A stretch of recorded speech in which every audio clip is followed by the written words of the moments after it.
Bonjour, ici Patrick Pierrat pour le bulletin de Nouvelles Info Bref Affaires de ce vendredi 5 mai.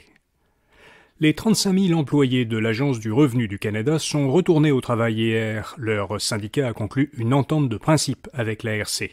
Les employés de l'ARC ont obtenu le même traitement salarial que les 120 000 autres fonctionnaires fédéraux qui étaient retournés au travail lundi.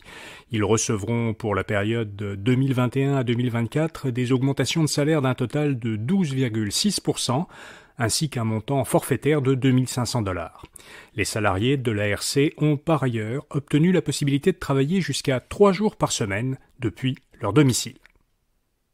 Le panier bleu est un succès, se défend son directeur général. Il est dit qu'il y a des dizaines de milliers de produits québécois fabriqués, conçus, créés au Québec sur le site du panier bleu. C'est ce qu'a écrit hier dans une lettre ouverte le directeur général Alain Dumas. Sa lettre visait à répondre aux nombreux commentaires négatifs qui avaient suivi la divulgation du fait que le site proposait seulement 600 produits certifiés Québec. Le directeur général du panier bleu précise que peu d'entreprises font la démarche d'homologuer leurs produits pour obtenir la certification Produits du Québec, et cela même si leurs produits sont entièrement québécois. La société Micrologique de Québec a reçu un appui financier de 50 millions de $ pour continuer à développer son service d'hébergement infonuagique, projet Cyrus.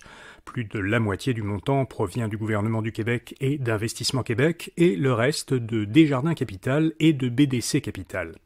Contrairement aux géants de l'infonuagique comme Amazon et Microsoft, Cyrus héberge toutes les données de ses clients sur le territoire canadien.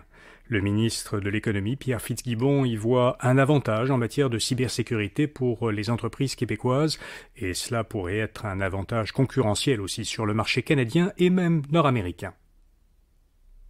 On pourra bientôt gagner des points fidélité de Canadian Tire chez Petro-Canada.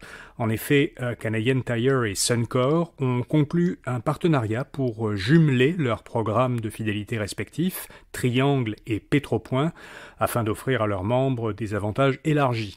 L'entente prévoit que les stations-service de Canadian Tire adopteront progressivement la bannière Petro-Canada au cours des prochaines années. Ces quelques 200 sites demeureront la propriété de Canadian Tire, mais ils seront approvisionnés par Suncor, l'entreprise canadienne qui exploite Petro-Canada. Et puis Microsoft supprime l'étape d'une liste d'attente pour utiliser le robot conversationnel du moteur de recherche Bing. Tous les détenteurs d'un compte Microsoft peuvent désormais, sans autre inscription, utiliser le robot conversationnel de Bing à partir du navigateur Microsoft Edge.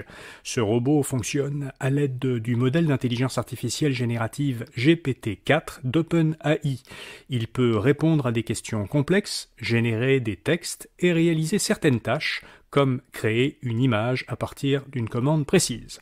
Voilà, vous savez l'essentiel. À lundi matin pour un prochain bulletin de nouvelles info bref affaires. Bonne fin de semaine.